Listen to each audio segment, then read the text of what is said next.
പിണറായി വിജയന്റെ വീട് റെയ്ഡ് ചെയ്ത ED ഉദ്യോഗസ്ഥരെ ആക്രമിച്ച CPM പ്രവർത്തകർ. തലസ്ഥാനം കലാപത്തിൽ.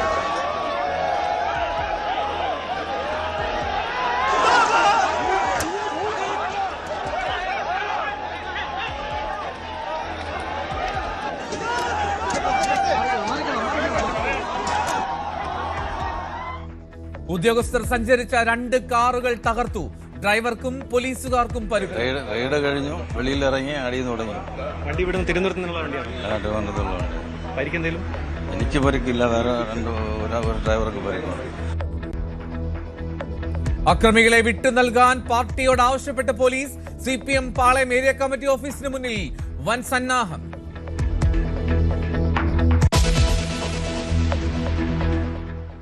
CMRL എക്സാലോജിക് കേസിൽ ED റെയ്ഡ് നീണ്ടത് 8 മണിക്കൂറോളം. പിണറായിയുടെ തിരുവനന്തപുരത്തെയും കണ്ണൂരിലെയും വീടുകളിൽ മിന്നൽ പരിശോധന.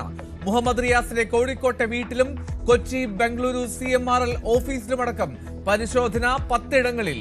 ശശിധരൻ കർത്തയുടെ വീട്ടിലും സ്ഥാപനങ്ങളിലും റെയ്ഡ്. പരിശോധനയിൽ നിക്ഷേപങ്ങളും FD രേഖകളും കണ്ടെത്തിയെന്ന ED. ഡൽഹി ED ഓഫീസിന് മുന്നിലെ പ്രതിഷേധത്തിൽ CPM general secretary MA baby അറസ്റ്റിൽ.